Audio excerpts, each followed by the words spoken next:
Almost 300,000 children in India could die due to severe malnutrition and a lack of access to essential life-saving services by the end of the year. That's according to a study by Johns Hopkins University. The rise in hunger has been made worse by the lockdown, with the country's daily wage earners suffering the most. In a moment, we'll talk to Anindit Roy Chowdhury from Save the Children, who says unless the government acts, many people could die.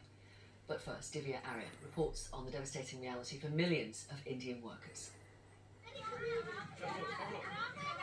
Too much hunger, too little food. With jobs gone, it's a fight for survival. Hunger was always an issue here, but this desperation is new. For these children just outside the capital Delhi, even one meal a day now feels like a triumph.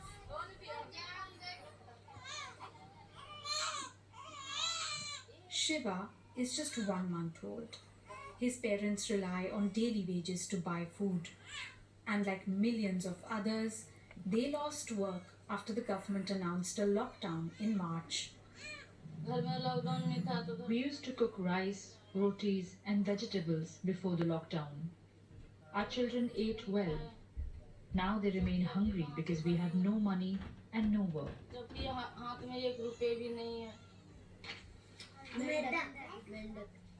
Phulmati's kids are too young to understand why this is happening. Children under 5 are vulnerable to severe malnutrition. India is the worst in the world, with 1 in 5 children affected. And that might have become much worse. So this is almost a perfect storm for malnutrition in this region, with a very vulnerable population, with declining quality and quantity of diets, and without the access to the essential services that children need to prevent and treat malnutrition. For children who were already malnourished, these months have been even harder. 2-year-old Ria's mother says she has lost weight during the lockdown. And her condition could worsen, as now they have very little government food support. For more than 45 years, the Indian government has run a child development scheme to provide essential vitamins and nutrients to children up to the age of 6 through centers known as the Anganwadis. But during the coronavirus lockdown, most of the more than 1 million Anganwadi centers, such as these, were shut down. Now some of them are trying to home deliver a much smaller quantity of food supplements at a time when they're most critical for young children's development. Now it's ordinary citizens who have stepped up, like Nilesh Singh, who has been distributing 1 hot meal a day to 500 children since the past 2 months. But that's hardly enough. I can provide 1 or 2 meals, but children need breakfast, lunch, and dinner. They're not getting the nutrition they need. Despite a surge in coronavirus cases, the lockdown is easing. The government has a huge dilemma: how to stop the deadly spread of the disease and protect the most vulnerable, particularly children, from hunger and even starvation. They haven't yet found all the answers. Divya Arya, BBC News, Delhi. Well, the director of Save the Children India is Anindit Roy Chowdhury. Hello to you. Thank you very much for talking to us. We know that India has one of the highest rates of child malnourishment in the world. How has the pandemic made this worse? Well, frankly speaking, I believe that hunger is going to kill children faster than the COVID virus. That's the reality. Simply because at this point in time, there are millions of families who do not have a job, who do not have any earning, they do not have, or they probably did not have, or have very little savings, which they have already eaten up. So we're in a situation where we know that children are not getting the regular diets that they were used to get, which in any case was not at the optimal level.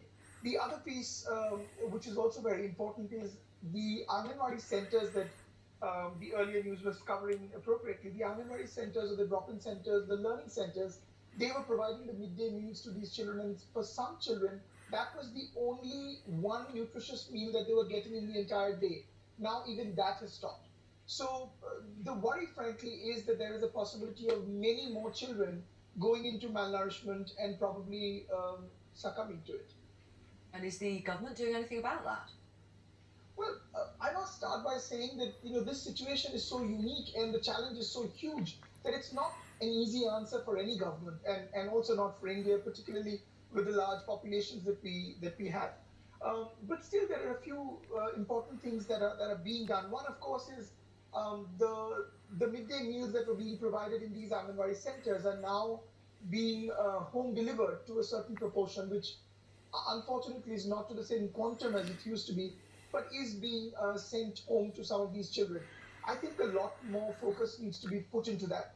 The other is citizens groups have come together, and I think this is exactly the time when government, non-governmental organizations, and citizens groups and individual citizens must come together in making sure that food security is being dealt with. Because if you don't have food, everything else in terms of protecting yourself, wearing your mask, not going out, physical distancing, all of that is going to fall apart. Yeah. And I think that needs to be the focus.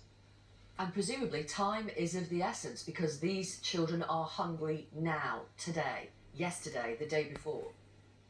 Absolutely right. I mean, a lot of times we use this phrase that children are our future, but the truth is, children are now, and their hunger is now, and they are not getting their food. Even for Save the Children is an organization that is working in 12 states across the country, and the project areas that we cover, which is around 60 districts that we are working in. Even there, we have realized that we have limitations in our own approach in being able to ensure that no one goes hungry. And we are not particularly choosing children. We are, of course, looking at entire communities and families. But I think there is a lot more that needs to be done. And not just by, it's time that NGOs need to realize that they're not NGOs of a particular kind. Everyone needs to step up their game, especially with regard to food security, and work closely with the government. And government also needs to connect these families, the most marginalized families, with the social protection schemes that the government has to make sure that food is being delivered and children are being covered. Thank you. Thank you very much for talking to us, the director of Save the Children India. Thank you for your many messages. I try and read as many as I can. Most of the emails and tweets are to do with the interview we did with a Conservative MP a little